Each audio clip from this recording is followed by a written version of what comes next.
Okay, we are live. Episode 220. I wish I could say 225, but it's 224. Live with episode 224. Ready, guys? I'm ready. Okay, hello and welcome to episode 224 of the Nerdstravaganza podcast, where you don't have to be a bod guy? Where you don't have to be a bad guy to join our squad. I'm Tom. I'm Brian. And I'm Cam. And tonight we will be discussing our thoughts on the movie Suicide Squad. First of all, though, we will remind you that we appreciate your support on iTunes, where we love your reviews and positive feedback. And now, on to the show with our weekly weekly update. And Cam, what have you been up to? Oh man, I've been having my post-Gen Con hangover. Got back, just sort of been, getting through stuff because I was in Europe for 3 weeks, then Gen Con. Now, so last week just basically has been digging out from everything that sort of piled up when I was there. Got some cool new Kickstarters in. I got the new Coup Rebellion expansion that came in. Don't Mess with Cthulhu, which is a little indie card game thing that came out, and actually I got the new Coup Brazilian edition. I don't know if you guys saw that. It's Coup, but it's got this Brazilian art. They brought in this like really cool Brazilian artist, I guess, sort of in conjunction with the Olympics. I guess is probably why they did it. That is cool. Yeah, it's really cool. It's got like all this really alternative art. It's really nice. So I was doing that, and I got that in. And other than that, just pretty boring, playing games at the Adventure Game Store. Had some fun. Had some friends' birthday parties over the weekend, things like that. Just normal stuff. Getting back into the swing of things. It was nice to actually be home and in my own bed and my own bathroom and my own everything for the last 4 or 5 day stretch. And yeah, just excited to be home, excited to be back in the swing of things. Yeah, that's about it. Sweet. How about you, Brian? Getting ready for another convention. I guess it's like a local con season down here. So MizuCon is this weekend. Getting ready for that. Cool. And still playing No Man's Sky. Not sure I'd call it enjoying it, but kind of hooked on the story. Like, there's a lot of tedium involved in unraveling it, but trying to get there. So you're kind of torn on whether or not it's enjoyable. I mean, it's really big game, and I don't know, like, I don't like, let's just say you want to warp to a new galaxy or something like that. Well, it's a big galaxy, so you take a long time to warp, so you set your coordinates and press a button, and then you jack off for 2 minutes while your computer, like, astrogates or whatever. But literally, you don't have to touch the controller for 2 minutes. And, I don't know. That's, I mean, I love the story. It's actually really intriguing, because every solar system you land in is controlled by a race, and then there's cultural artifacts on all of the planets to unravel the story, like the history of the race. And going to different systems, you see different aspects of the story. Like, these guys came through here, they did this, they conquered these guys, so they believe this, but they were really doing it because they were fighting these guys and had these resources they needed. Like, it's great for different sides of things, but overall the gameplay is really boring, actually. Interesting. And as far as the glitch, so the load time, is that just load times? Are those just functions of the game, or are they still having issues? It's not load time. It's a big fucking galaxy, and you're traveling through it. Okay. Like, okay. I mean, it kind of makes sense, but I ask a lot in that game. Like, this is very realistic, but is it fun? Oh, right. Ultimately, It's still supposed to be a game. Yeah, I think I would get pretty hacked off at that. I mean, so you're basically saying they're just making you wait to try to give you a gameplay experience. Like Sense of there's scale. no reason except that they just want you to, because if it was real life you'd have to wait like a long time. So you can, like, you go into a planet and you find like some abandoned base, and on the base you use the computers to like locate another abandoned base, and you're like, I'll go there and learn more about the culture. So you have the coordinates and you look, and it's on the other side of the planet. Well, that's 3-4 minutes away by airship, and it's either very boring or very inconvenient, because what you can do is you can actually leave the planet, like go back through atmosphere into the asteroid belt and then like go down, and that'll cut down on your travel time a little bit, but you'll probably be murdered by pirates if you leave atmosphere. And it takes a lot of fuel for you to do, which isn't a really big concern because fuel is pretty plentiful, but still. So you can either do that, or you can just say like travel, the surface of the planet. But seriously, it's such a huge planet, it can take you like 3 minutes. Just hold your buttons down, go in that direction. Nothing to encounter, you're just no going... danger to you, impossible to crash, no gameplay whatsoever, just buttons, forward arrow. Oh, so not only do you have to wait all that time, but you have to like keep your finger on the button. You can't just like be like, okay, go, and then like open up a different window and check your Facebook and come back. Not in atmosphere. Oh God, that sounds awful. That does sound kind of tedious. I don't know. I was really thinking to myself, like, it's time to just tackle the game and get the story and kind of like call this game beaten. But I got to a couple of places where you can't really even do that. You have to have met certain exploration criteria to advance. So you basically have to meander around some of the galaxies. I keep saying galaxies, some of the star systems, the solar systems, to uncover all of these things before it'll even let you advance. So I love it and I hate it. It's a very mixed game. I could see like, okay, so like, I'm just thinking about like Skyrim or whatever, WoW or whatever. Like, okay, it takes you a while to get certain places. You know what I mean? Like, sometimes you just got to walk through the wilderness or wherever you're gonna go, and that's fine. But like you said, who is it, Tom? Like, the bears come out and they fight you. You know what I mean? Or like, there's something that can happen. You know, like, or even Fallout, whatever. Like, you got to go somewhere. Like, okay, fine, but you might have to fight like a crazy, irradiated scorpion or something. You know what I mean? At least you're doing so, or you might be able to find something, or you might find some bottle caps, or you might get this or that or whatever. But like, if you're just literally just sitting there and just waiting 3 minutes and holding a button down to get to the other side of the planet, that's terrible. You can, like, you'll see something interesting on the surface, so you can land your plane every few 15, 20 seconds or whatever and do that thing, but I mean, then you'll never get to the joint.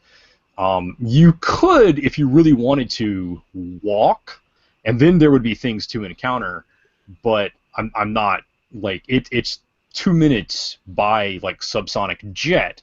It's 45-minute walk. Oh yeah. So no way. Every once in a while, you'll get one like, oh, that's only 7 minutes away. Let me like, I'll walk and it'll be fun, and I'll kill some dinosaurs and I'll mine some gold or whatever, and that one's not too bad. But yeah, sometimes you just, because everything is RNG, you just whatever is generated, and yeah, sometimes it's just, oh, it's on the opposite pole of the planet. Have fun with that. Wow. That's pretty crazy. Well, I saw somewhere, I saw online this week that I guess. It's on it's on PS4 and PC right now, right? Yes. I think it's gonna be on. Well, it was slated. It was supposed to be, and I think it will be at some point. They're saying gonna be on Xbox One. I wonder how the gameplay differs on the console. Are you playing on PC or are you playing on PS4? I'm on PS4. Oh, okay. So no difference in the gameplay then. Wow. All right. I was actually really considering like playing the game, but now I'm like, I don't know if I want to invest that time. I cannot tell you how good like the actual story is, like what you're reading and what you're discovering about, the origins of the universe and the history of everything that happened and the wars people waged and why. Brilliant. Brilliant. But like you got to go 2 hours between the snippet, it kind of kills it.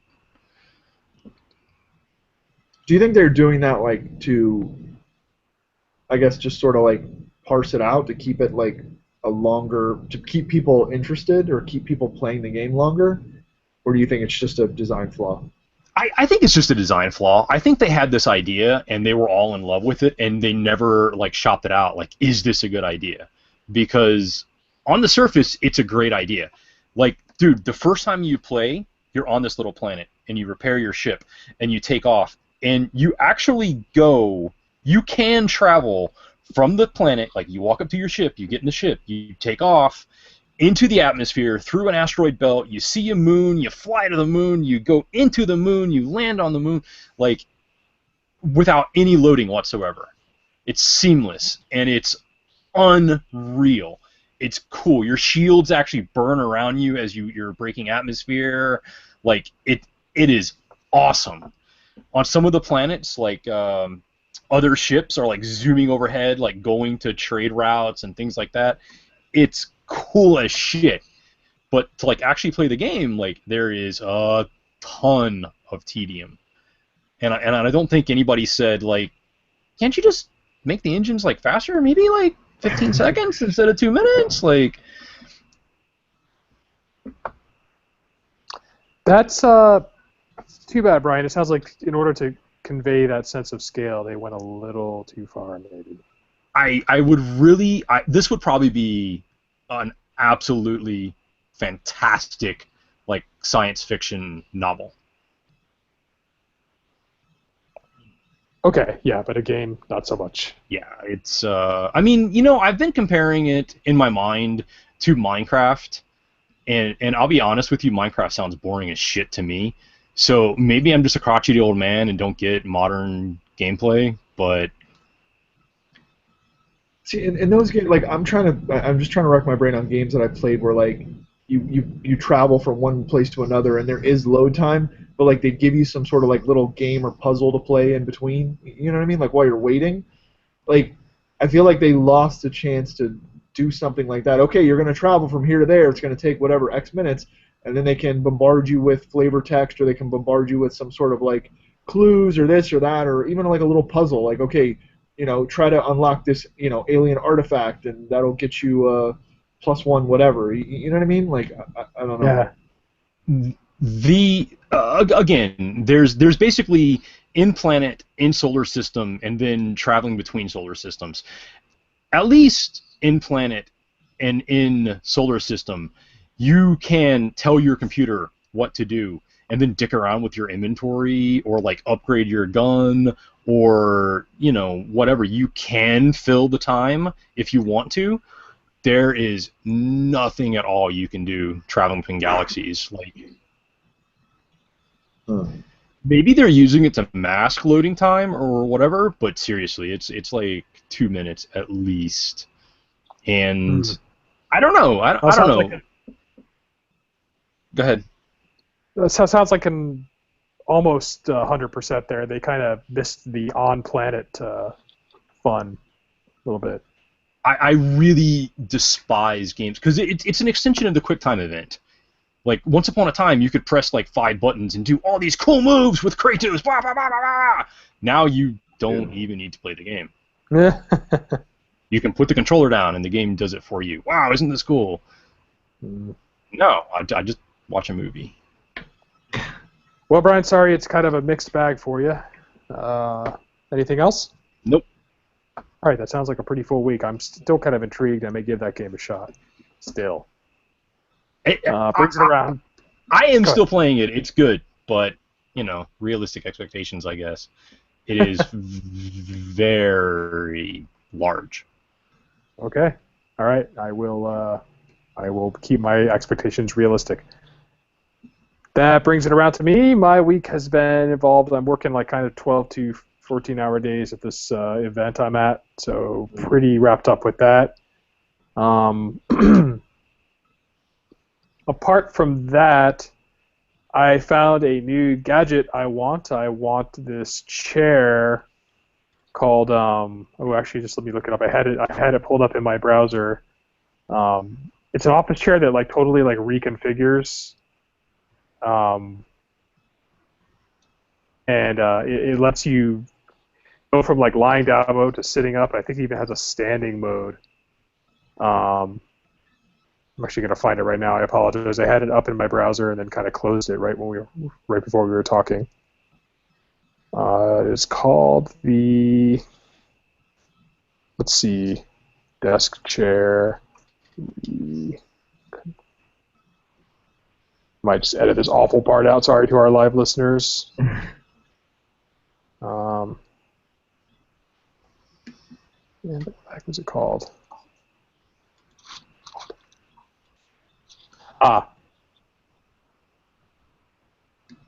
It is called the Alt Workstation. And the Alt Workstation is it's a $5,000 desk, so I doubt I'm actually going to buy this thing. But basically, you can assume what I would think would be the ultimate posture, which is practically laying down, with your legs stretched out and your head and everything supported, but with everything kind of floated up in front of you in your work area, and so you're fully supported. And not only do I think of it as a really cool, productive environment for work, but I could totally see that working for VR, like a perfect chair, with your computer suspended weightlessly in front of you. So check it out. It's called the Altwork Desk, and I am probably going to do a GoFundMe for Nerdstravaganza to see if I can get other people to buy it for me. Somehow I don't think I'll meet with success. I mean, I've seen GoFundMes for way less valid things. So who knows? We will take donations, folks, toward this goal of mine. I would really like one of these desks. They are really cool and a really extravagant expense that I cannot possibly justify. That doesn't mean I won't try. But yeah, it looks pretty awesome. There is a side. How about this? I'll take the side table for $725. I'll start from there and work my way out. What was the sticker? What was the? And I'm willing to take. What was the sticker on the actual desk and chair? The whole shebang? The whole shebang? Yeah. Well, I just want the standard. The standard edition is $4,500. There is a signature edition for $5,500. I don't need that. I'll take the $4,500 one. Wow. Yeah. So you can't put a price tag on hook. No, and productivity. I could I could really save a lot of room in my house by getting rid of my office furniture and just having this. It has wheels, so I can move it around. You write it off on your taxes? I think so. I could probably write that off as a business expense for a home office. Yeah. So I may do that. Anyway, that's it. Just kind of keeping busy and sort of lusting after that. And of course, I went and saw Suicide Squad a second time with my companion because she wanted to go see it, which very adequately prepared me for tonight's topic. But of course, before we get to the topic, we need to discuss some news. So Cam, over to you for the news. Yes, let's talk about the news. I guess so. Let's stay in the sort of entertainment vein since you brought up Suicide Squad.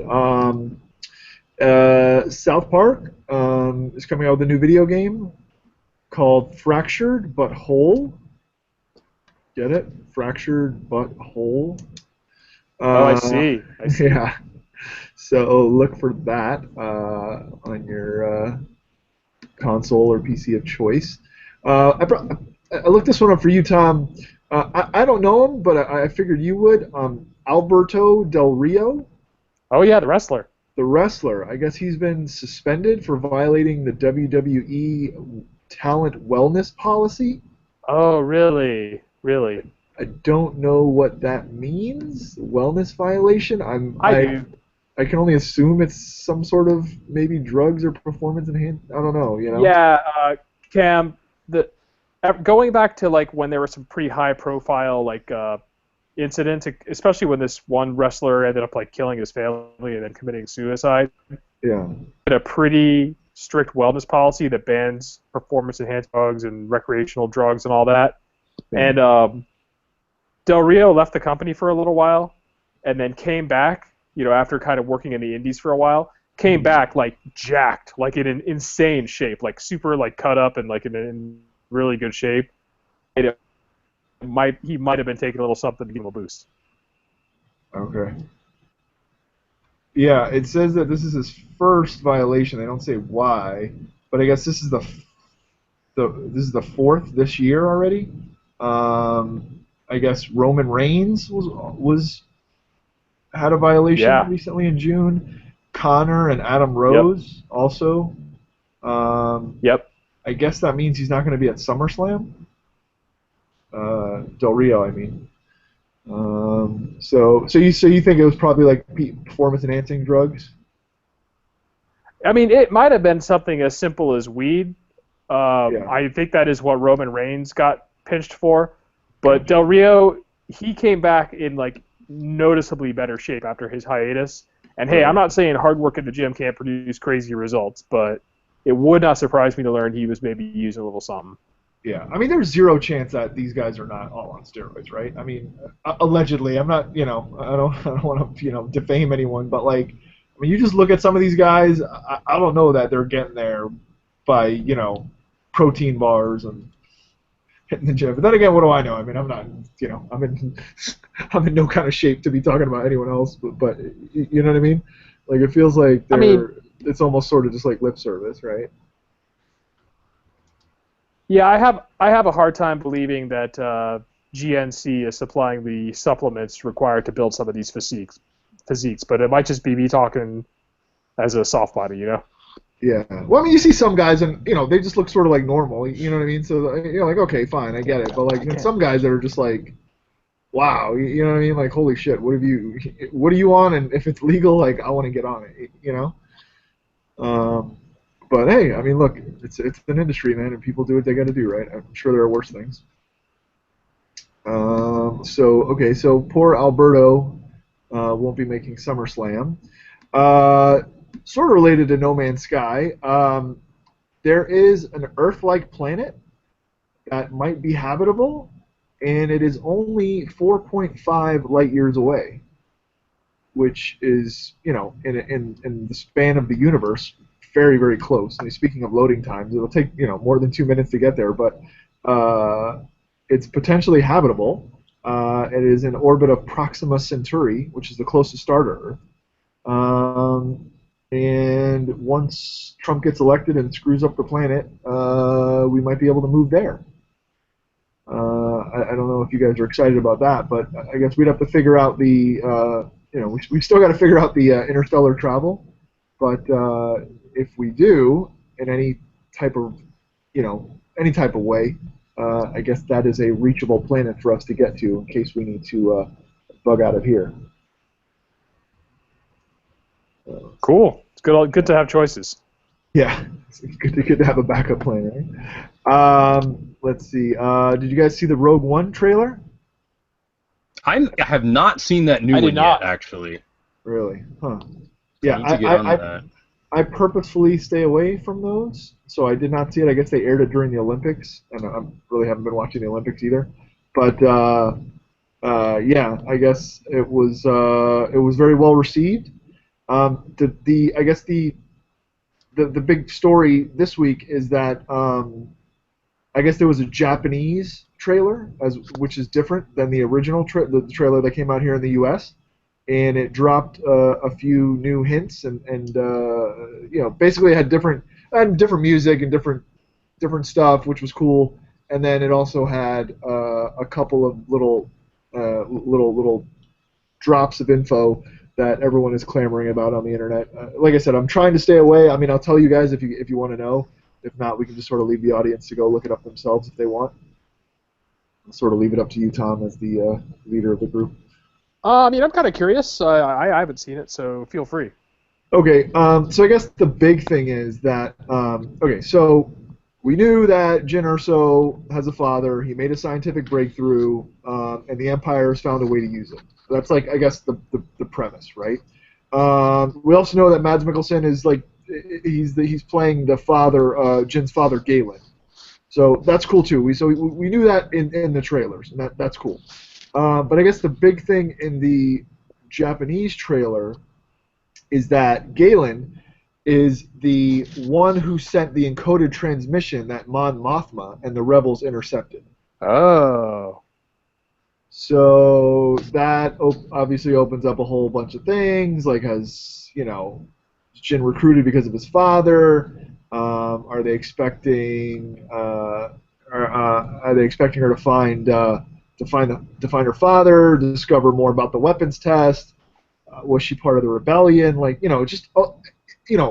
all the internet gnolls and nerds and trolls are just going crazy, asking questions and spinning, all kinds of theories or whatever. But yeah, that's the big news. So I guess Mon Mothma and those guys intercepted that from Galen. Interesting. That sounds cool. That's making me really want to see it even more. Yeah, I don't know if you'd heard that yet, Brian, but I guess or you've seen that, or anyone talking about that online lately. No. I don't know. Yeah. I'm kind of like I talked about this last week. Everything online is just negative, and I'm actually pretty excited about the Star Wars shit. Like I'm really want to see that movie, so I'm just not even listening to anybody say anything about it because so much of it's just bullshit. Yeah. Huh. Okay. Well, speaking of another cinematic, just huge cinematic universes, Natalie Portman is unsure about her future in the Marvel universe. Obviously she's been in the Thor movies, but she was conspicuously left out of Avengers: Age of Ultron, and she's not in Thor: Ragnarok, which is coming up soon. So they don't know whether or not, she was in Thor and Thor: Dark World, but they don't know whether, it's unclear as to whether or not Natalie Portman will be in any future Marvel movies, which I think is a shame because I love her to death. I think she's awesome. But I don't know how you guys feel about her. Isn't her character the new Thor actually in the comics now? I think her character, yeah, but I mean certainly not her as. But I was really hoping she'd get to actually play Thor. Be the Thor, yeah. That would be awesome, I think. Yeah. I mean, this might be posturing, by the studio that like, hey, look, we don't need you. You know what I mean? Like, yeah, we're gonna have a new movie with a female Thor, and if you're thinking you're gonna get paid X dollars, forget about it. We can go with someone else. I don't know. Who knows what those guys at the suits are thinking? And my last story, which sort of dovetails into our topic, which is Suicide Squad, which I also saw this weekend. I forgot I left that out of my update. Apparently, Jared Leto, who played the Joker, basically made some.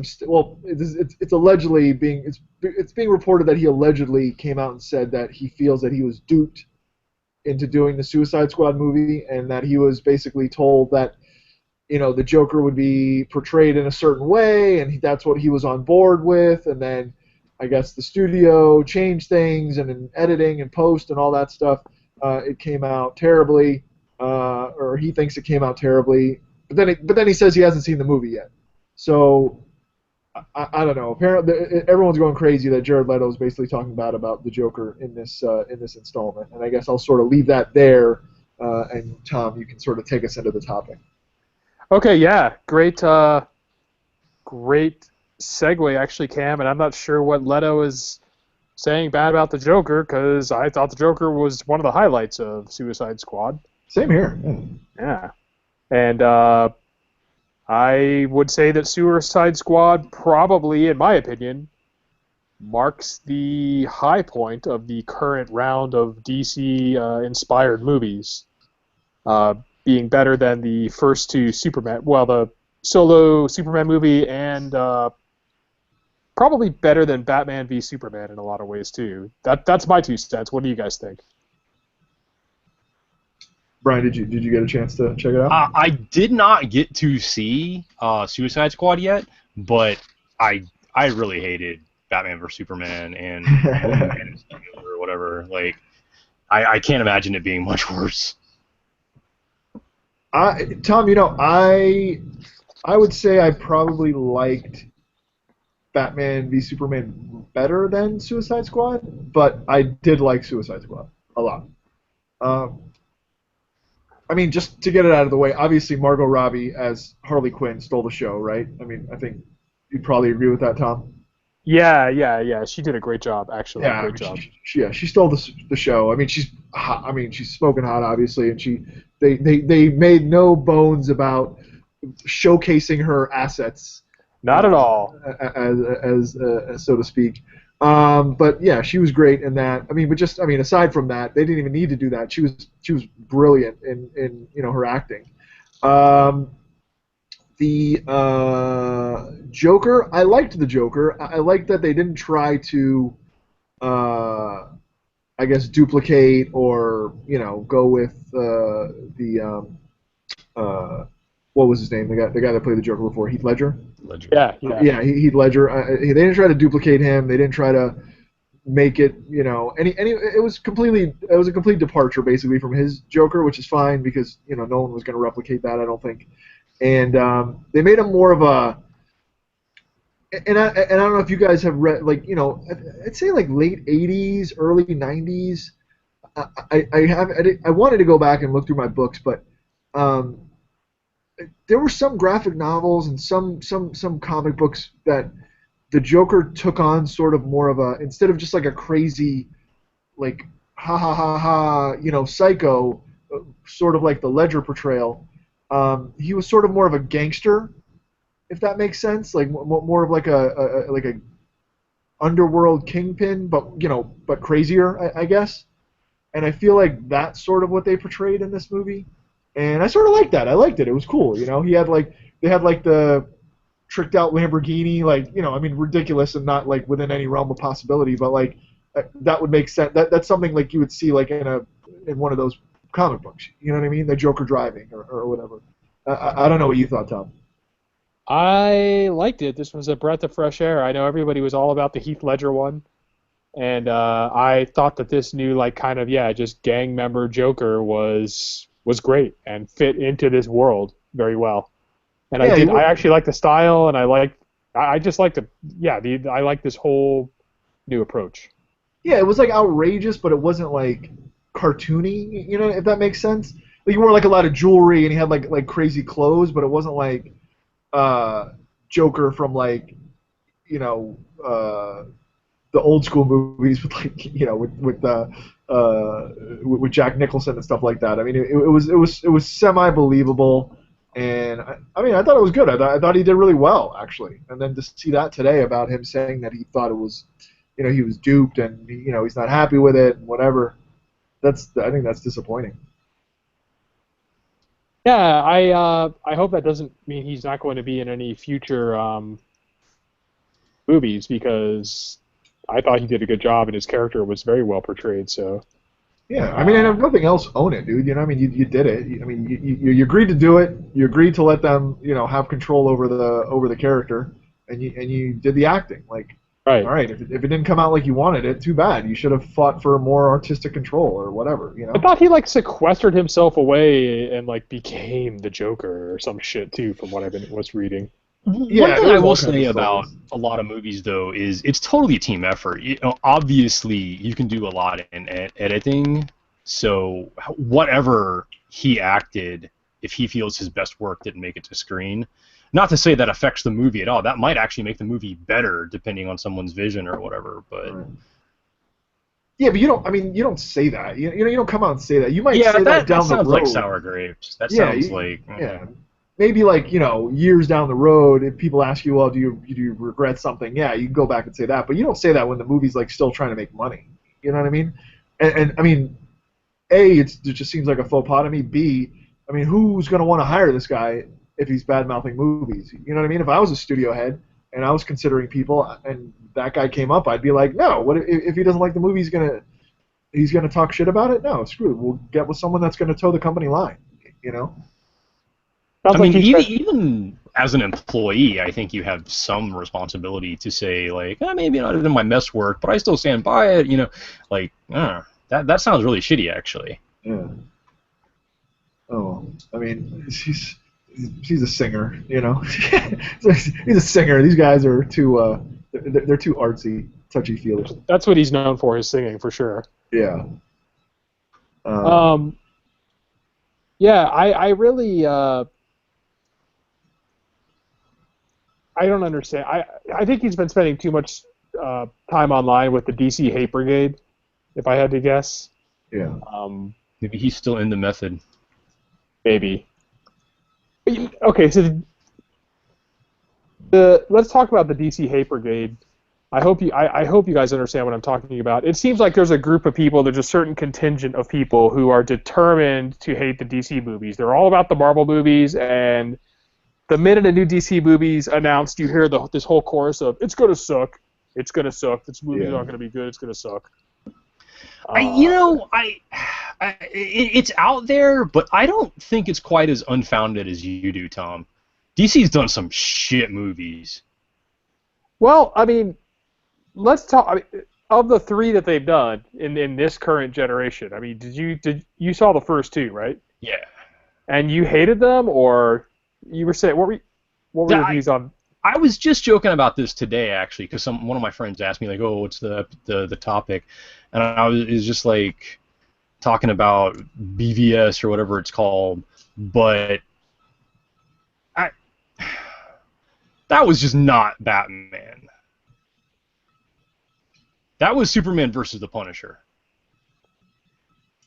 And I don't know, that really bothered me. Like, talking about it with him brought back, like, all of these silly questions. Like, more and more of that bothered me. That was a really weak movie, and I would not be excited about, you know, anything coming up on the heels of that. I disagree. I mean, I think people are unable to separate, like, what they read in the comics from what these movies are. Like, I think taken on its own terms, Batman v Superman was fine, and I would say the same of Suicide Squad. I think people are like, oh, the character of Superman is this as I know it, and the character of Batman is this as I know it, and I want those preserved on screen the way I like them. And I mean, they set the tone, like, in the very first Superman movie. Like, this is the way things are in this Superman universe, and I think that does break with most people's, like, accepted definitions, and I think that's why a lot of people are disappointed. Not a huge Superman or Suicide Squad fan, like, to begin with, even the comics, but I am a huge fan of internal consistency. So I will ask you, Batman's weapon to, like, defeat Superman, that little, like, secret that he had kept behind, what was that?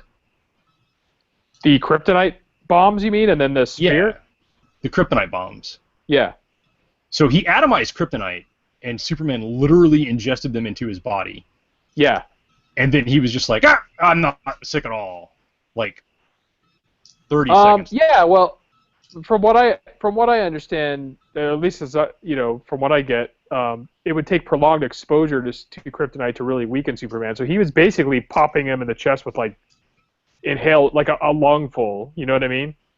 I get your point. It probably entered his bloodstream, and maybe it should have done more damage. But it put Superman from being, like, fucking immortal and untouchable to, like, Batman could block his punches and fucking, kick the shit out of him. I guess, but you're unwriting all that history of, that makes him, like, not touchable. That makes him kind of a weak human being. Well, again, in these movies, there is no history. Like, this is their, like, universe, and they are borrowing from the comics. I'm not surprised at all when you have two of the biggest characters, the two most notable characters in anything, and you just totally rewrite them for a movie. that fans don't like that. And maybe it's a good movie. In the end, maybe it's not for the fans. Maybe whatever. It's a reboot. But I'm not shocked that people didn't like that. Yeah. Yeah. Again, I think you have and we've sort of talked about this before. I think you have so you have this, I guess, the Venn diagram, I guess, if you want to look at, of comic book fans and people who are not comic book fans but like superheroes, and then just the casual observer and casual moviegoer that just wants to go see a good movie. And where you're trying, who are you trying to capture? It's almost like the stupid election, right? I mean, you got people all the way to the left, all the way to the right, and then you got that middle ground that you really need to target. And I feel like these movies, that's what they're doing. Even the Marvel movies too. I told you, when I went and saw Batman v Superman, we walked out, and my companion, who has never picked up a comic book in her life, probably was like, "That was a good movie. I liked it." And she's not to be misogynistic or anything like that, but she's a girl. She's not into sci-fi or anything like that, really. And she's, like I said, never read comic books. So she knows of Batman, she knows of Superman, but she, never picked up a comic book in her life. And she really liked the movie. I think that's exactly what the studio execs want. Yes, you know what I'm saying? agree. They don't care about they know that comic book guy on the internet is going to nitpick any little thing that we do.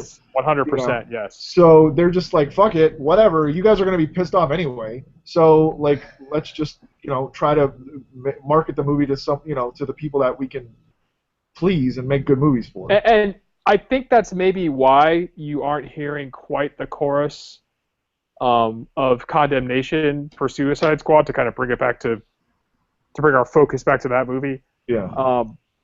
I think you've got whereas you have a pretty large-sized contingent of comic book guys who are mad about, the Batman, or Jor-El, or whatever the fuck his name, Kal-El would never behave that way. Sorry, I got his Kryptonian name wrong. Whereas you've got that contingent that's pretty passionate about Superman. You definitely have a diehard group of Batman fans who make good points, he would not kill.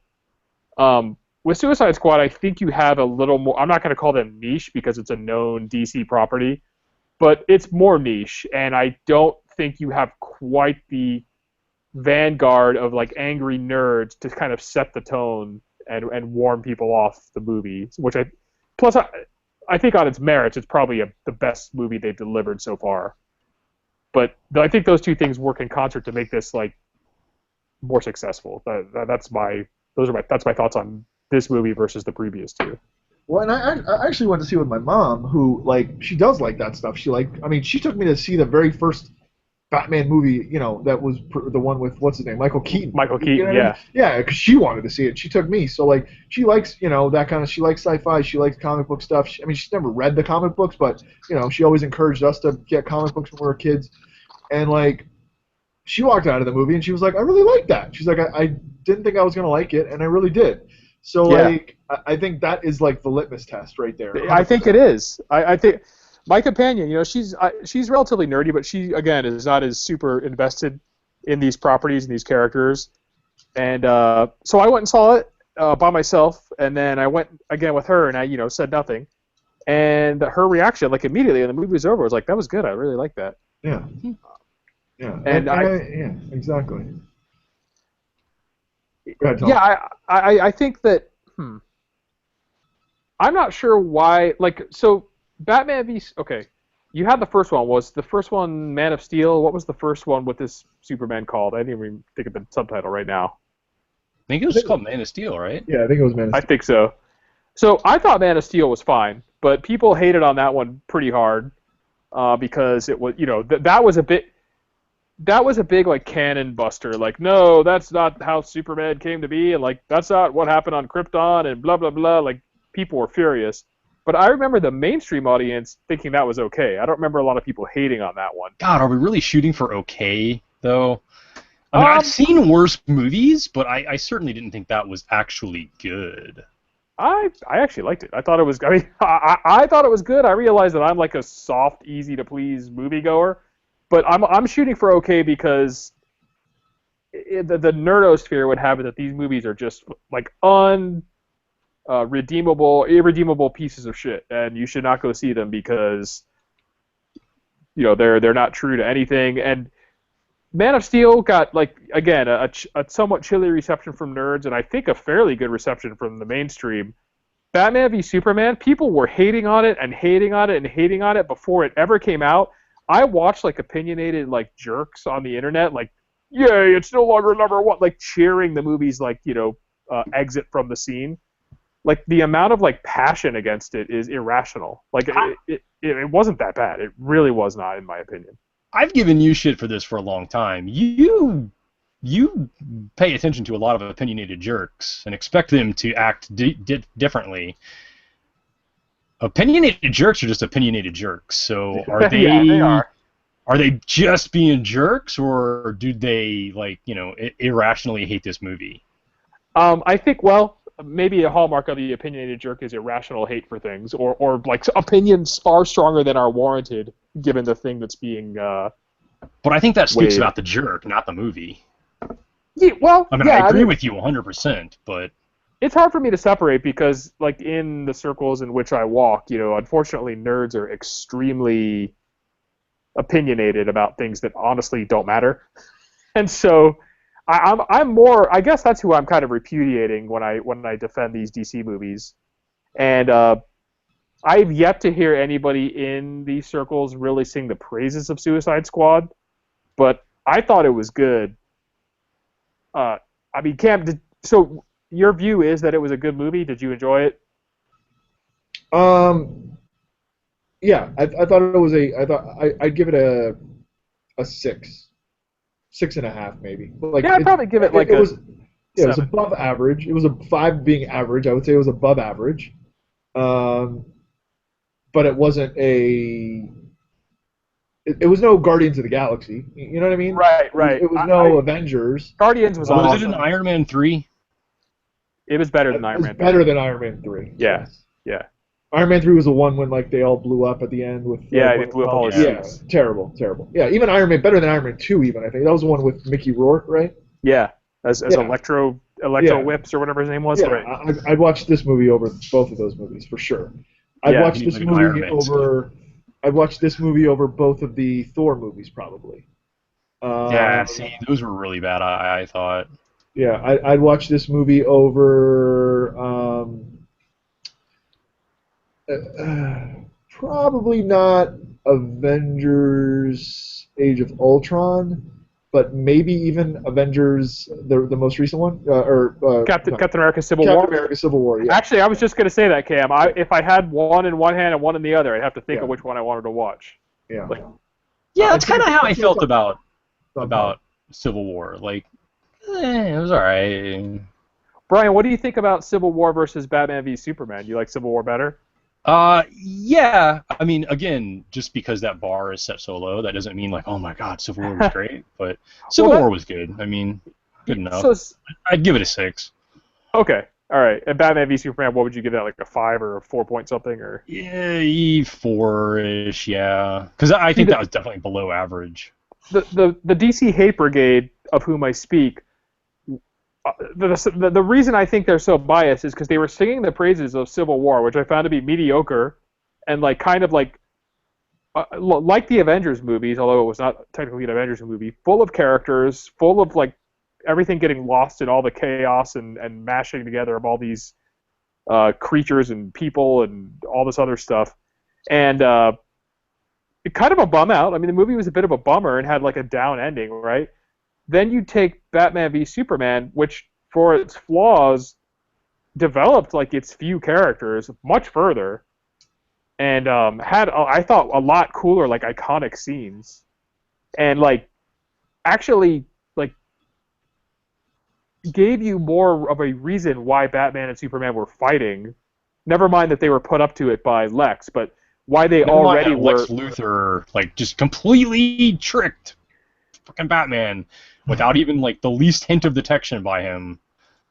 What you mean when he tricked him with regard to... the whole thing he was tricking him. He was manipulating Batman the whole way, wasn't he? Well, yeah, but see, I would love to do a full treatment of that movie because this is not like they set the stage with like this is like Batman who has lost his way, and this is Batman who is vulnerable to manipulation because of that, and then this is Superman and Batman who even though they both kind of lost their way, and then they're kind of the pot calling the kettle black in both directions, and Lex easily manipulates that situation.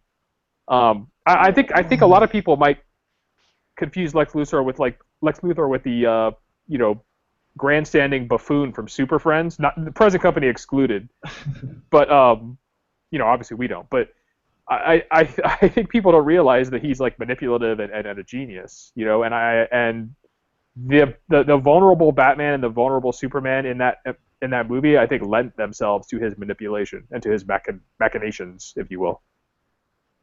I don't know. I mean, look, you got to suspend disbelief. I mean, we talked about this with Game of Thrones. We talked about this with like, all kinds of shit. I mean, it's not economically.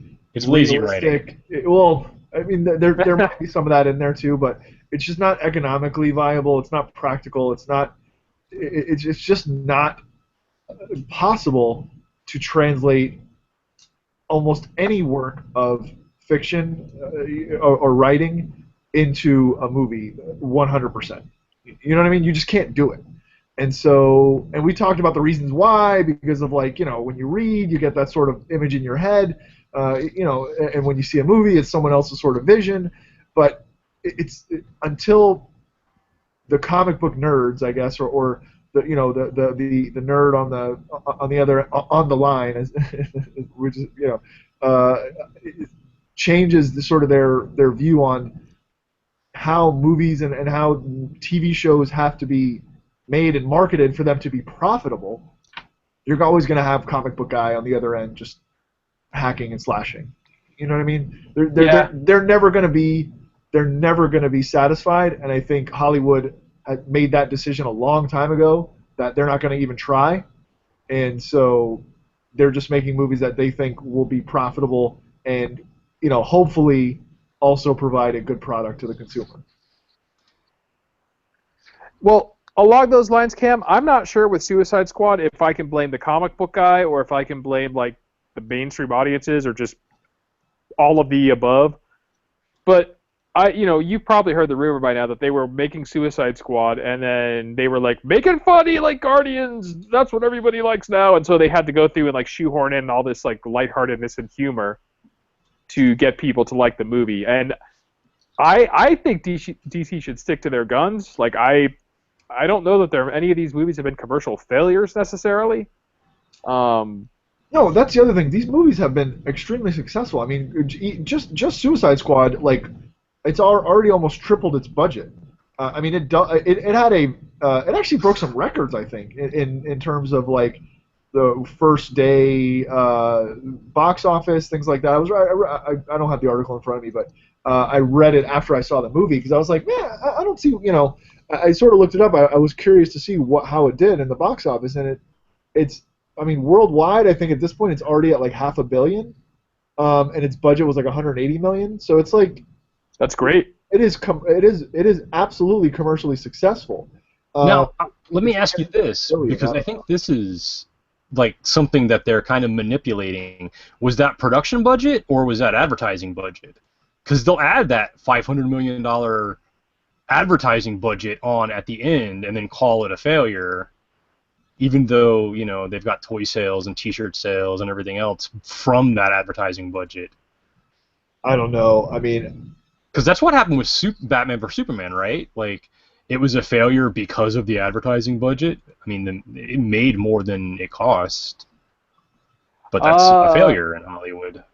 Yeah, I'm not sure actually, Brian. That's a good point. I don't think like this movie was advertised. I don't think it was too heavily advertised. Like I don't remember it being on Taco Bell cups or anything,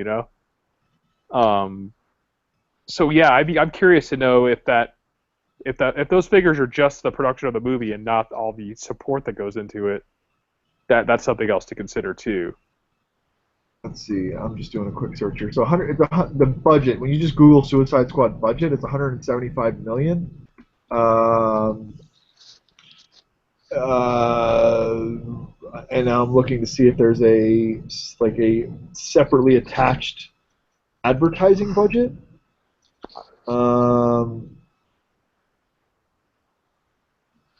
Okay, so this actually talks about BVS.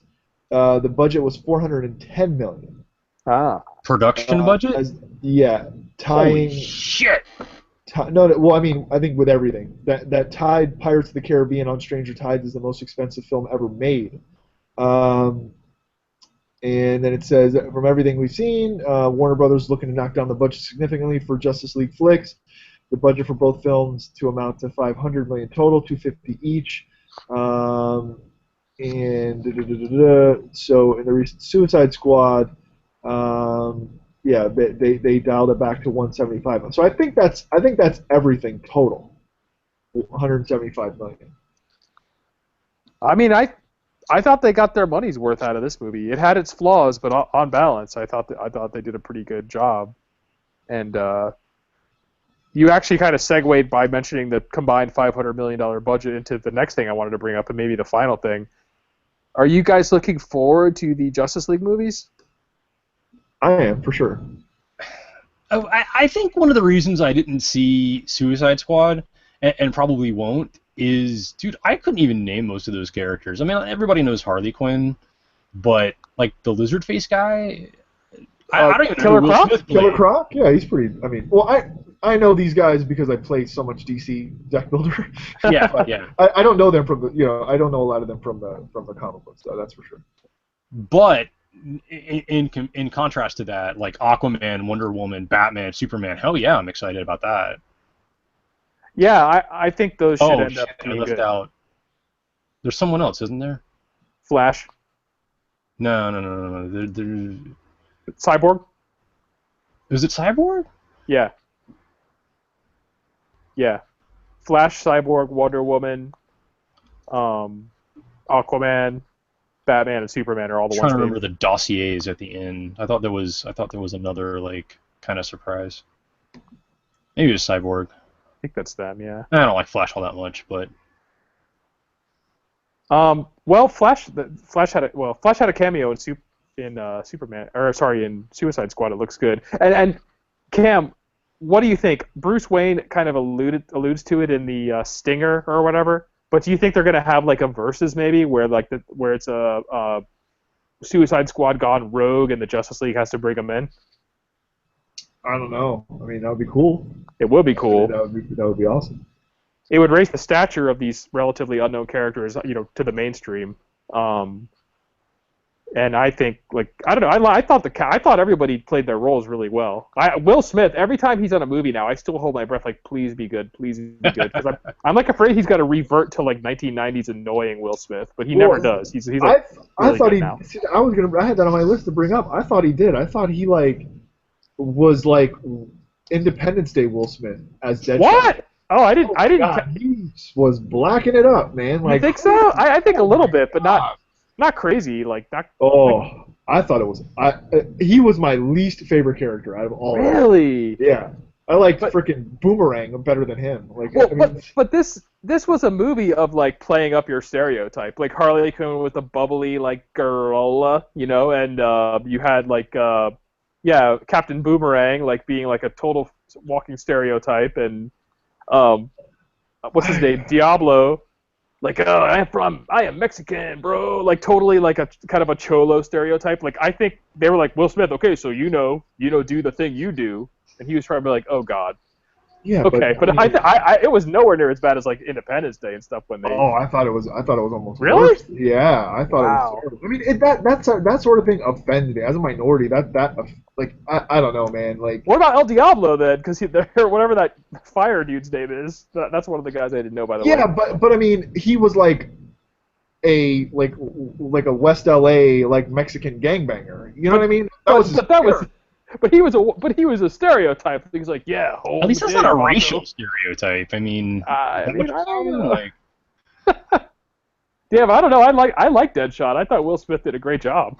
I don't know, man. That like kind of hacked me off. Well, first of all, Deadshot was white in the comic books, so like for them to be like, oh, play up your stereotype, I applaud them for casting a black actor. But then it's almost sort of like you're destroying the stride you're making and casting a person of color in a traditionally white role by telling him to black it up. You know what I mean? Like, so it's like, oh yeah, go out there. You know, why don't you just get a guy in blackface out there? You know what I mean? Like, I mean, it doesn't make any sense. It really offended me a little bit. Like, I mean, I was just like, come on, Will Smith, you're better. Especially Will Smith. It's one thing if you just get some random person of color in there, and the guy, you know, is feeling pressure because he doesn't have that many opportunities. But Will Smith can do any movie he wants, and then he's gonna go in there and be like, yeah, homie. Yeah. Like, I mean, come on, man. Like, I didn't think it was that. I'm really curious to know if that is if people take exception to him in that movie, because I was bracing myself for the like Will Smith from Independence Day, and I didn't see that, but maybe I just don't want to see it. Maybe I'm blind to it now because I like Will Smith. I mean, not only that, but like just the clothes they put him in. Like, he had like, you know, he looked like a pimp when he was like walking with his daughter. He had like the leather fedora tilted to the side. Like, get out of here! He's just a man about town taking his daughter out on the town, man. Come on. Yeah, looking like, you know, Iceberg Slim, the pimp. He had like the gaiters. All right, never mind. Yeah, I mean, he had like a leather jacket with like a black turtleneck, like 70s pimp style. Like, oh my gosh, Brian, I wish you could see the movie. I would love to hear your views on this. You might just like have unfair memories of him in Independence Day because you hate everything about that movie. So, well, he wasn't that black in it. I mean, okay, but that was around the era of Men in Black, and Men in Black was like. That movie could have been called Faces in Black, because that was like that they really, I feel like, forced Will Smith to, as Cam says, black it up, and that was kind of the epitome of like, can we please get past this? Like, I just didn't like that era Will Smith, man. Yeah, Men in Black, they had him like talking about how he runs faster than white people, and like he's right, like a tracksuit and like Jordans and like. Now, mind you, we're like, you know, saying they're forcing poor Will Smith to do this, but for all we know, he's like, no, that's my personality. That's the me I want to get across. Yeah, this is my method. So. Yeah. I mean, which is fine. I mean, I guess like if that's him, that's him. But I've seen him act in plenty of other movies where he acts like a normal person. You know, well, I think he was just fine as Deadshot. I thought he was. The character had a lot of depth, man, with the daughter and like the motivations and everything. Like. I don't know. Yeah, I don't have a problem with that, but like, and the daughter was awesome too. I thought she did really well, the daughter. But she did. I mean, she didn't need to have a pimp as a daddy. Like, I mean, it's and you know, on top of that, like, you know, they had like the whole like stereotypical like, oh, you know, Katana. No. Well, yeah, that was. Okay, but, I'm just saying, let's go down the whole roster here, because everybody was like an ethnic representation in this squad, man. Like true. Everybody, even Killer Croc. So Killer Croc. You guys are all for shooting for the mass audience as long as there's writing involved. But and you guys object, huh? Okay. Yeah, they made him sort of black as well too, right? Like they made him definitely. I'm assuming so, because at the end, after they completed their mission, they were all given like little perks in their prison cells, and Killer Croc requested BET. He requested BET. I mean, the whole squad is all. Yeah, he wanted BET, and that was pretty terrible. I mean, I don't know, but like, I mean, look, all that aside, like, is it a bad movie? No, I thought I was thoroughly entertained by it. I didn't feel like I'd gotten robbed of my, you know, $8-9 or whatever. My mom, who is like, I think the perfect litmus test for like, you know, the casually interested fan, you know what I mean? And I say casually in terms of like they like it and they want to go, you know, they'll go see it if it's interesting, but they're not like going to be online like posting about it. Which actually sort of brings me back to what you were saying, Tom and Brian, about the people that will go online and post. What people forget too about that is that is not representative of any type of large population in the United States. Like small percentage that will actually go online and post and make these kind of things like, you know, an issue online. It's almost sort of like the the squeaky wheel like factor. Like, those guys are such a small infinitesimal percentage. It's it just makes it seem like there's a lot more going on because they're the loudest. But I think 99.9999999% of the population couldn't give a shit less. I agree. They're just overrepresentative by how loud they are on the internet. All right, and I think maybe that's my perception of the DC hate brigade, and I can't not like they are drawn from that tiny percentage, and like they seem bigger than they are because like they're near me, their proximity to my existence, I guess. Right. So. Well, no, but no. See, but that's sort of a different issue. I think like the people that are up that I'm talking about that in terms of like trying to satisfy a certain segments of the population by your product, right? So I think like by not alienating them, but by not really worrying about being so true to everything or making them happy, that is a absolutely smart move in terms of business when it comes, when you're marketing. I see. Okay. But I do agree with you that segment of the population translates into a lot more, I guess, publicity, and it does really affect, I think, the sales and the perception of the movie by people that aren't really like to the casual observers. Because if you just go on and Google like Suicide Squad reviews, all of them are shitty, or at least semi-unfavorable. Right, you know what right. I mean? And I think, yeah. Killer Croc's character is not consistent with his traditional origin story. Yeah, like, dude, and I think I think that's sort of a product of the comic book guy stirring up a mob mentality, and then people not wanting to go against that, like, and people wanting to like take sides. It's almost like high school, people wanting to take sides, like, I'm Team Marvel and screw DC. That's what I'm saying. Like that. Yeah. The DC hate brigade is the comic book dorks who are just like screaming for anyone who will listen. Like, you may ignore this nerd if he's in the hallway like debating loudly about how shitty the DC movie is when you're in high school, but you do hear him and his words do kind of resonate with you. Yeah, and the problem is, if you're just a casual person, you go and you want to go check out like what the movie's about or a review, then it sort of gets this false credibility when you see all these reviews by these guys or whatever. It's like, oh, these guys must know what they're talking about. They read the comics. They're they're the resources. Yeah.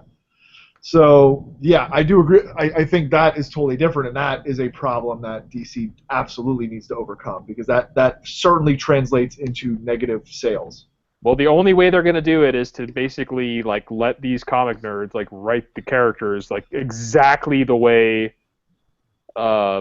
they were during the extended virginity of these friggin' comic book nerds. Yeah, and then the problem is like then 20,000 people are going to see the movie. You know what I mean? Like, right, but that's what they want. Like 200 people are going to see the movie, and no one else is going to care. It's going to be another like. It's going to be like 90s comic book movies. You know what I mean? Or instead of letting these friggin' mouth breathers poison the well, they ought to just let me write the reviews. I feel like my views are far more favorable because they're more nuanced and, well, frankly, better. My opinion's better. Nothing's stopping you. We could Ganza reviews. Actually, I'm glad you mentioned that, Cam. I am maybe. Depending on what the DC release schedule is, I'm really kind of thinking of doing a series called, and I mentioned this to Brian, I think I might mention it to both of you offline, called In Defense of DC, where maybe written and then maybe to defend my views on some future episodes, I will go through the new DC movies and kind of find the numerous examples of people crapping on them and then kind of offer my counterpoints. Because I normally don't care about movies enough to argue passionately for them one way or another, but I really feel like there is a percentage of like deserved criticism, and then there's a percentage of just like, no, it's not correct. I'm still just curious why you think that's unfairly targeting DC. That's everything on the internet. Oh, well, yeah, but in this case, I just feel like for whatever reason I want to defend DC. You are making that's a good point, Brian. Like, people lose their shit over everything, right? Yeah, no, that is a great point. But I think, Tom, your point is well made. That okay, so yeah, you got the haters that hate on the new Star Trek movies, but they're still going to go see the movie, right? You got the haters that are going to hate on the Star Wars movies, but they're still going to go see the movies, right? And then you got the haters that hate on the DC and the Marvel movies, but they're still going to go see the Marvel movies. But for some reason, the DC haters are trying to persuade people not to see Yes. the DC movies, and Yes. I definitely think that's palpable. Like I think that's definitely quantifiable. Yeah. They don't know why. themselves boycott it, and they don't want to see it, and they don't want anybody else to see it because they're mad that Superman isn't like just like a unbeatable totally like. I mean, I guess they want Superman like rescuing kittens from trees and like helping old ladies across the street and stopping that dastardly old Lex Luthor and giving them the what for. Like, I don't know what they actually want.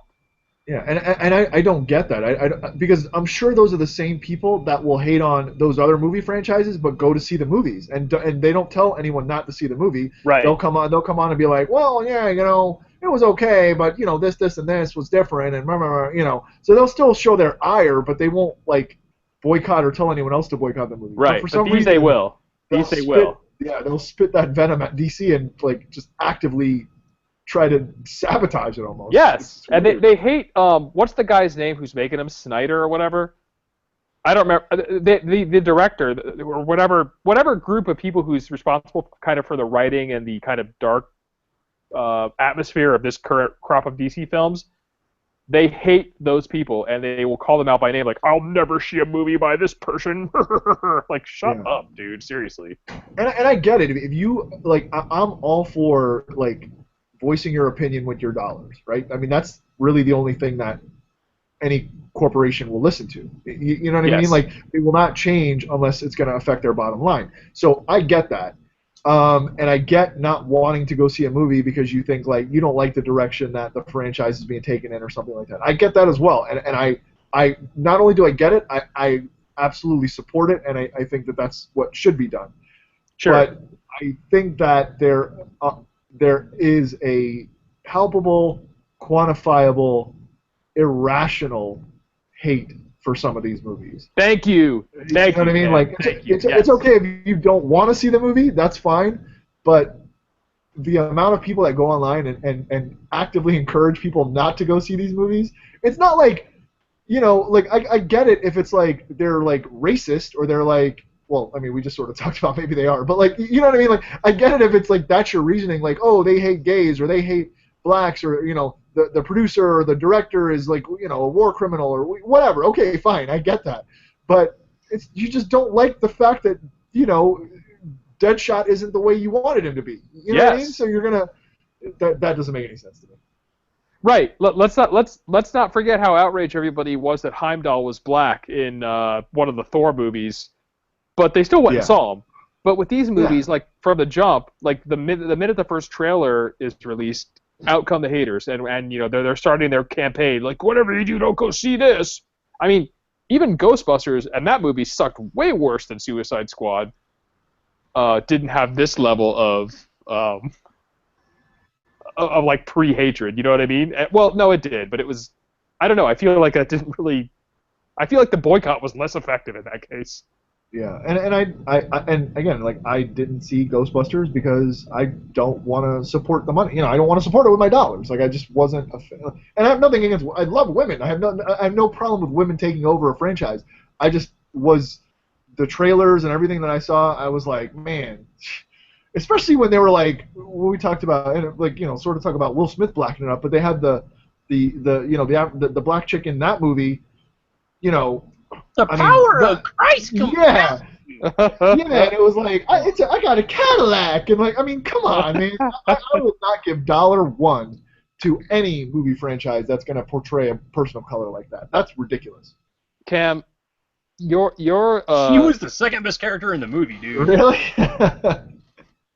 Yeah, right next to the fucking logo. Yeah, that is ridiculous. Cam, your defense, your objection to the stereotyping of people of color, while laudable, nevertheless is in conflict with your duty to support a cast of strong female characters. Therefore, it's like, I'm afraid you're in a catch-22. Yeah, it's like, oh, what do you hate women because you don't want to see Ghostbusters? Right. No, right. I hate how a African American woman or black woman was portrayed in that, or at least what it looks like to me from the trailers how she's portrayed, and like, I guess, I mean, look, I guess, to have an informed opinion, you got to sort of see the movie, but like, I just don't want to give any money to them. I'll see it when it comes out on HBO or whatever, but like. Even the bone they tried to throw her was pretty freaking racist. She was like the smart one because she read books all day, because she had such a dead-end job that she had plenty of time to read books all day. Oh my God. She's a reader.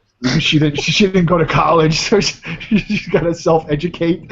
I mean, God, what are we in the freaking I don't know how the 1700s? Like, I'm not sure how the social justice people who were so on board with it being all female didn't take exception to that, but yeah. Anyway, that's. Well, I mean, you want to talk about like Hispanics. I'm surprised they didn't have like a Mexican chick in there eating tacos with a sombrero on. You know what I mean? Like, where's that? How did they miss that?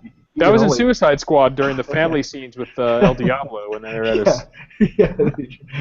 yeah. She's like, "Oh, I'll put the kids to bed, and then you want to kick it? You want to kick it? Come on, man." No one has ever said that. I know, but they needed to get even the romantic innuendo of the Latino couple had to have like an ethnic spin to it. So I guess you want to kick it? Yeah, I don't think I've ever heard anybody. Yeah, I was kicking it with my old lady last night. Like what? Nobody, zero people say that. Listen, I'm sure if you went into like the ghettos of East LA, you probably would hear people talking like that, but like that's not representative of Mexicans. You know what I mean? That's not representative of Hispanics. Like, why are you like? I don't know. Cam, I'll say it again. That like, irks me. It part of the movie's mission was a stab at diversity, and it was a Super Friends style diversity for like 1980. Yeah. I'm surprised they didn't have like. Actually, they did. They essentially had samurai in the character of Katana. They had actually Apache Chief for just a minute, and then he got killed right off. Yeah, he was duped by the Irish guy to killing himself. Oh, I mean, they kind of harkened back to the ham-fisted attempt at diversity in Super Friends and delivered big. And maybe I guess I'm the designated person of color on the show, and maybe I'm getting it wrong with my own view of things.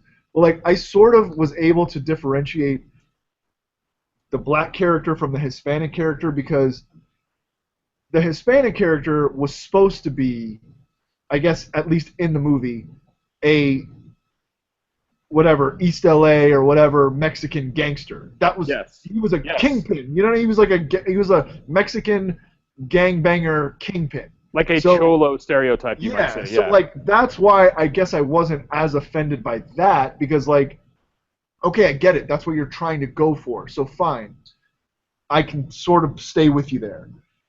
It wasn't like he's just a random Mexican guy or a random Hispanic guy, and they made him into hey, let's kick it, Holmes. You know what I mean? So that's where I guess sort of differentiate that from the Will Smith character, who's just, from what I understand from the movie, just supposed to be a black guy.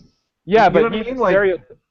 Right, okay. But then they added in the whole I gotta dress like a pimp and I got a gold chain. Yeah, but Kev, the gang, the East LA kind of cholo dude, that's 1/10 of 1% of the Latino population in the United States, right? Or the world. No, for sure. But what I'm getting at is they made his character. He wasn't just Jose Sanchez, Mexican guy. It was El Diablo, leader of a gang of criminals. Yeah. So I get that. That was his character. He was playing that in the movie. Whereas Will Smith was just a black guy, but he was an assassin and he was Deadshot. But yet they had to. But he was black guy, okay, and the other guy was Latin guy. Yeah. And Katana was Japanese lady who was constantly going on about honor and her soul and and whipping out her samurai sword. Yeah, I mean, come on. Yeah, no. I think you're picking on Will Smith when he was probably the least offensive in terms of just being a straight up out of central casting No, and you know what was even the worst part was that when he was walking with his daughter and I guess they had gone shopping or something, he had a black doll. Doll that he got her was a black doll. Well, wait a minute. I mean, the daughter. I mean, I don't know about little girls and their dolls. I would assume most of them might want a doll that kind of looks like them or something, or their baby.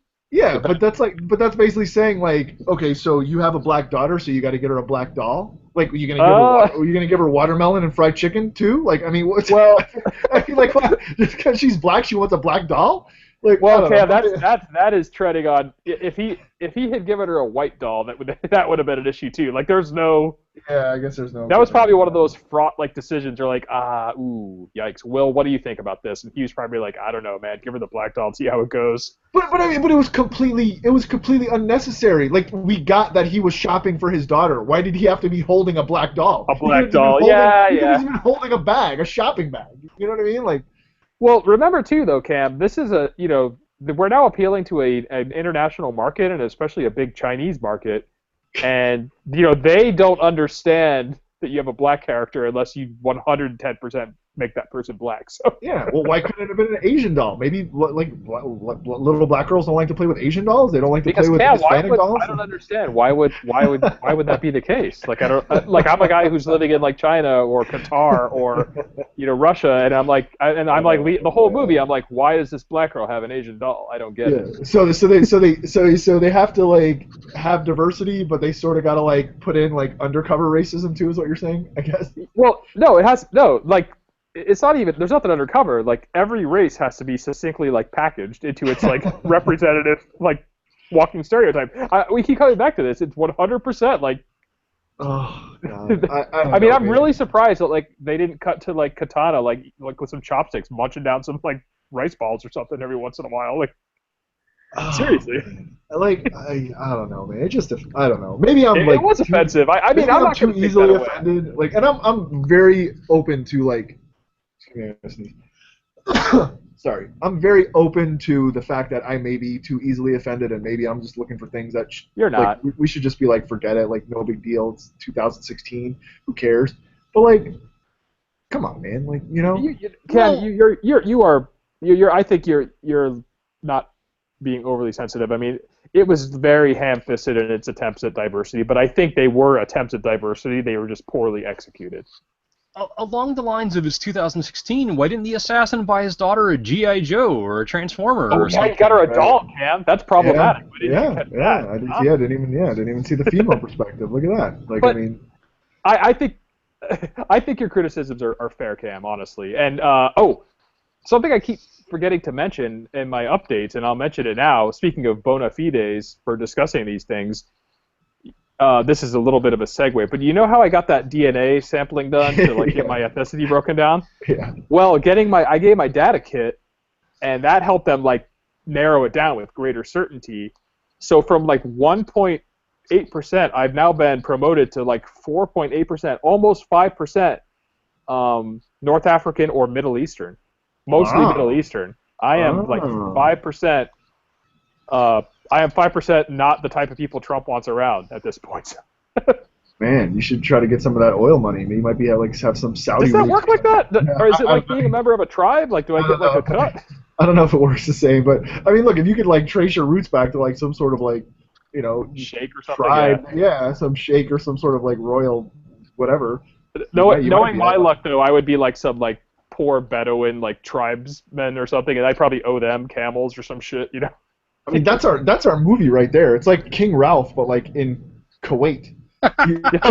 King Tom. You know what I mean? Like you just like show up, and all the royal family somehow got killed or whatever, and here comes Tom. Oh, I'm the new sheikh. But it turns out like the reason my ancestor left is because he owed a debt of like of some huge number of whatever they traded, like 7,000 silk rugs or something, and that's worth like I owe like 17 trillion today. Oh, I think we should work on that script for sure. Yeah, let's do it. Instead of King Ralph, it'll be like Sheikh Tom. Sheikh Tom. For the record, I'm like the palest. Like I am no longer. I have lost my ancestors' ability to deal with the sun because. Yes, you would definitely need some SPF like 100. Yeah, 100 over there. Like you can't even stand the sun. You can't rule our people. It's not about skin. It's about spirit. Oh, let's write this movie. This sounds great, King Tom. I'm telling you, that'd be awesome. You have to like ride around on a horse in like the desert with like one of those like Kirby swords. Right, like and they're like, that's very offensive. That's a big stereotype. Like, I'll be like, I'm embracing my culture. They're like, come on, dude. That's awesome. Yeah. Anyway, I think so. I just wanted to mention that because whenever we touch on like race and ethnicity issues, I now have like a 5% pseudo legitimacy, so I can maybe. So take everything I say with like a 5% grain of salt. Yeah. What's funny is like you found out that you're more of color. I was going to say colored, but that's probably a bad thing to say. Don't say that word. Yeah. That offends me now. You have more color in your background than I found out when I was over in Scotland and whatever. I have less color than I thought. I'm actually more Anglo than I thought I was. We looked up That's my what roots. I thought, gringo. My roots in Scotland, and I was like, wow, it's pretty. I go back to like some pretty white roots in Scotland. Yeah, well, Cam, you know, I'm tired of you lily whites, you know, keeping me down. So I am the man. I'm holding you down. I'm sorry. Yeah. Oh God. All right, then we got a little far afield. Yeah, But, I think we've offended enough people. yeah. I think this might be our last episode ever, as many people, as our audience immediately checks out. Probably the people that'll check out the most are the DC comic book guys. But well, hey, I mean, I think we can throw this up on Reddit. We'll get all kinds of publicity. We probably should. And then we'll follow it up with the In Defense of DC series. That'll really get some hate coming our way. Yeah.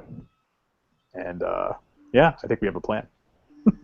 Anything else? Anyway, anything else to add with regard to Suicide Squad, the DC movies, my 5% ethnic revelation? Anything? No, I wish you many camels in the future. See, I could be offended and laugh at that now. Like, I'm half Pakistani. I'm allowed to make camel jokes. Awesome. Oh, I can't wait to explore all this new humor open to me now. Anyway, anything else, Brian? No. All right, cool. Let's wrap this up. So, I'm not selling you a cheap Persian rug when I tell you should listen to our show every week, Monday through Hump Day. Like, get it? Like that's a camel joke. I got it. And check us out on iTunes as well, Stitcher, and if neither of those are to your liking, there's always Google Play Music. Like us on Facebook, follow us on Twitter and Instagram.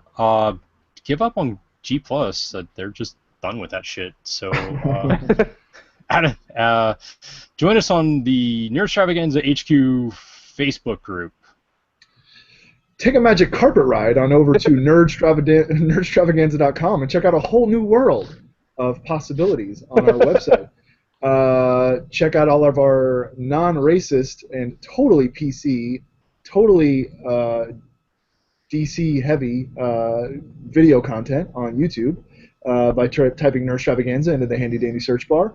And jockey your camel on over to to your internet browser of choice and shoot us an email at nerdstravaganza@gmail.com and let us know how offended you are by our podcast. And with all that said, Brian, take us away. I'm gonna go kick it with my lady. Let's kick it after we put all of our. Oh, that was the other thing too. After we put all of our kids to bed, because we're Mexican, so we must have 1 million kids. Then we can kick it. Oh, yeah, they had. Brian, that scene was so. Oh God, let's kill it. We'll talk about that post show. That scene was so like bad. All right, it's stopping broadcast.